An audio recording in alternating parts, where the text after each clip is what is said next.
So మీరు ఏం చేయొచ్చు, కొన్ని ప్రాక్టికల్ టిప్స్ ఇస్తాను. రిఫైన్డ్ షుగర్ ఐటమ్స్ కట్ చేయండి, అంటే sweets, bakery items, sugary drinks ఏమన్నా ఉంటే ఈ ఐటమ్స్ కట్ చేయండి మీ డైట్ లో నుంచి. కాంప్లెక్స్ కార్బోహైడ్రేట్స్ సెలెక్ట్ చేయండి, అంటే హోల్ గ్రెయిన్స్, ఫ్రూట్స్, వెజిటేబుల్స్, జొన్నలు, రాగులు, సజ్జలు, ఇవన్నీ. మీరు ఏదన్నా కొన్నప్పుడు ఫుడ్ లేబుల్స్ దాని మీద ఏం రాసిందో చదవండి. కార్న్స్, ఫ్రక్టోస్, మాల్టోస్ అని ఏదైనా మెన్షన్ ఉంటే దాన్ని తినమాకండి, మంచిది కాదు.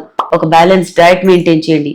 Protein, fibre, healthy fats include చేశారనుకోండి, చాలా మంచిది, మీ ఒంటికి మంచిది, ఫర్టిలిటీకి కూడా చాలా మంచిది. గుర్తుపెట్టుకోండి, మోడరేషన్ ఇస్ ద కీ. అంటే మరీ బొత్తిగా మానేయకండి, బొత్తిగా మరీ ఎక్కువ తినేసేయకండి. స్వీట్స్ అవాయిడ్ చేసేయండి అనట్లేదు, నేను తగ్గించండి అంటున్నాను.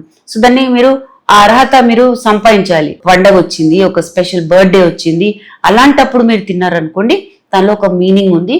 మీ డైలీ ఇంటేక్ అనేది మీరు తగ్గించుకోగలరు. అలాంటప్పుడు స్పెషల్ ఒకేషన్స్ కి స్వీట్స్ పెట్టండి. మీ ఫర్టిలిటీ ఓవరాల్ హెల్త్ మీద ఆధారపడి ఉంటుంది. సో షుగర్ కంట్రోల్ చేశారనుకోండి, చాలా చిన్న సింపుల్ స్టెప్ కానీ చాలా పవర్ఫుల్ స్టెప్. ప్రెగ్నెన్సీ ప్లాన్ చేస్తున్నా లేదా ఫర్టిలిటీ ట్రీట్మెంట్ తీసుకుంటున్నా షుగర్ కంట్రోల్ చేస్తే, షుగర్ కన్జంప్షన్ అనేది మీరు తగ్గించగలిగితే మీకు సక్సెస్ రేట్ తొందర దొరుకుతుంది. హెల్దీగా ఉండండి, హోప్ఫుల్ గా ఉండండి.